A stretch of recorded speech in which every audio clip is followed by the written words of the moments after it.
तो आप ये करें, आज की डेट में आप सैटेलाइट भेजें, सुपार्को को काम पे लगा दें भगवान के लिए, अल्लाह के लिए। सुपार्को काम पे होगा, वो पहले ही बता देगा कि भाई ये हो रहा है कि नहीं हो रहा है, ये इंडिया कुछ कर रहा है कि नहीं कर रहा है। आप सैटेलाइट तो भेजें। आपने सैटेलाइट भेजने की जगह टेररिस्ट भेजना शुरू कर दिया है। हम कह रहे हैं कि आप सैटेलाइट भेजे, हम आपके साथ भेजेंगे, आपके साथ खाई हुई आपने कि 200-300 इधर मार देंगे, भाई हम 1 अरब 40 करोड़, कितने मार लेंगे आप? दोस्तों आज की वीडियो में देखेंगे यूट्यूबर सोयोग चौधरी और अभिषेक की डिबेट, और हम यह भी जानेंगे कि भारत पाकिस्तान से क्यों बेहतर है। ये बहुत ही इंटरेस्टिंग बात होने वाली है। इस डिबेट में हम ये भी देखेंगे कि भारत पाकिस्तान से किस किस चीजों में अलग है और क्यों हमारा देश उनसे इतना बेहतर है। और हाँ, और ये बहुत ही मजेदार वीडियो बनने वाला है और इसमें हम कुछ नया सीखेंगे। तो जल्दी से इस वीडियो को देखें और हम अपनी राय भी दें। और हाँ, वीडियो को शेयर करना ना भूलें। और हाँ, अगर आप नए हैं तो हमारे चैनल को सब्सक्राइब करें। तो चलिए आगे की वीडियो में डिबेट को देखते हैं। कितने मार सकते हैं आप? नहीं मार, वो धरती से जुड़े हुए लोग हैं भाई। वो पिछले 700 साल से तुर्कों को झेला, मंगोलों को झेला, अफगानों को झेला, अंग्रेजों को झेला, डच को झेला, उसके बाद भी हम इतने बचे हुए हैं। उसके बाद भी हम अपनी सतत हजारों साल की जो प्रक्रिया है वो करते आ रहे हैं। तो आप कितनों को मारोगे और कब तक मारोगे? एक दिन तो आज यही हो रहा है ना। आज आप देखिए, एक बात जान लीजिएगा, जब दुनिया में आप जो करते हैं उसका एक्शन का रिएक्शन जरूर होता है। जब यूरोप दुनिया भर में गया और जैसे एक समय इस्लाम अपने उरूज पे था, इस्लाम ने कॉलोनाइज किया, उसके बाद यूरोप यूरूस पे आया और यूरोप ने इस्लाम को कॉलोनाइज किया, हम लोग को कॉलोनाइज किया, सबको कॉलोनाइज किया, ठीक है ना? अब आप ये देखिए यूरोप के साथ क्या हुआ। मतलब आप कोई भी नहीं बचा इस चीज से।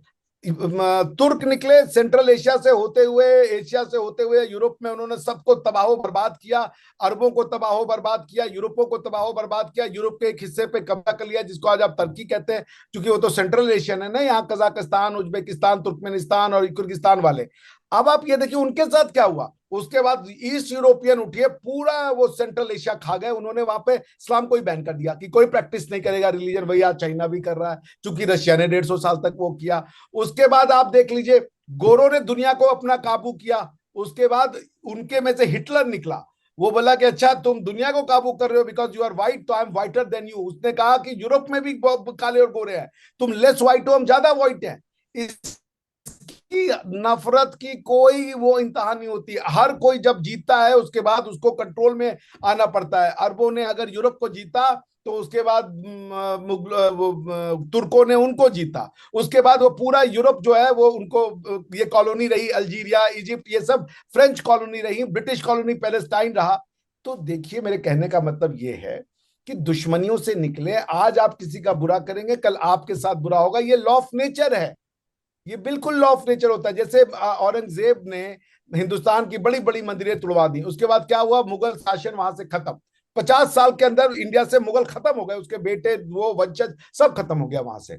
वहां पे अफगानों वो हिंदवी साम्राज्य के जो महाराज छत्रपति शिवाजी थे उनका कंट्रोल हो गया।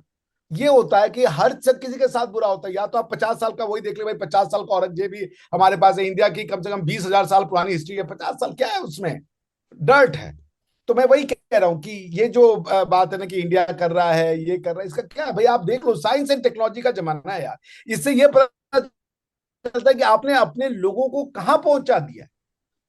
अगर कोई साइंस एंड टेक्नोलॉजी के जमाने में, आज हम आपके घर में देख लेते हैं, पहले की जो टेक्टिक्स थी फेल हो गई है। वो सेटेलाइट से हमारे, आपको पता है अभी ये वो आने वाला था कोई चक्रवात, 1 महीना पहले ही हमारे यहाँ बता दिया था। हमारे वो मीटेरोलॉजिकल डिपार्टमेंट ने, सरकार ने सबको खाली कर लिया, एक मौत नहीं हुई। निकाल के सुरक्षित जगह पे ले गए, वहां पे उनको खाना पीना दिया। चक्रवात आया, उसने पेड़ पूड़ तोड़े, घर पर तोड़े, 5-6 घंटे, 1 घंटे 3-4 घंटे तबाही करके चला गया, लोगों को वापस जाके बैठा दिया। ये है साइंस एंड टेक्नोलॉजी। दूसरा क्या हो सकता था? अरे भाई भगवान नाराज हैं, जरूर कुछ गड़बड़ हो रहा है हमसे। इंडिया ने साइंस एंड टेक्नोलॉजी का यूज किया, जान बचा ली। आप समझ रहे हैं? तो ये अब आपके लोगों पे, अगर आपके यहाँ पे लोग अभी भी ये कह रहे हैं कि इंडिया ने किया है, तो फिर इंडिया को खुश होना चाहिए कि आप सही रास्ते पे जा रहे हैं। ठीक है। बिल्कुल, हमें टेक्नोलॉजी जी। का अभी तो मैं ये खबर कल पढ़ रहा था कि इंडिया में जो एक यूनिवर्सिटी है वहां पे आर्टिफिशियल रेन के ऊपर भी काम किया गया है और एक्सपेरिमेंट कामयाब हुआ है आपका। उसके लिए भी मैं आपको मुबारकबाद देना चाहूंगा अगर ये खबर दुरुस्त है तो। नहीं, बिल्कुल आईआईटी मेरे ख्याल से कानपुर के बच्चों ने किया। क्लाउड सीडिंग बहुत कॉन्सेप्ट पुराना है, क्लाउड सीडिंग हो चुकी है। मैंने एक बार जी तो देखिए मैं वही कह रहा हूँ कि अब आप इसको कह रहे हैं हम लोग, जैसे अब हमसे अगर आप पूछेंगे ना, तो जब वसीम अकरम साहब विकेट लेते हैं हमें लगता है हमारा ही कोई अपना लिया है। तो ये दृष्टिकोण वाली बात है। आप, मैंने फिर से कहा, आप मानेंगे तो आपको भी खुशी होगा कि कोई आपका ही भाई बनता, आप ही की माँ का, जो जो हम लोग की फैमिली ट्री तो सब एक है ना, कल्चरली लोग हम लोग एक हैं। तो इस पे आपको भी खुश होना चाहिए, क्योंकि वो भी आप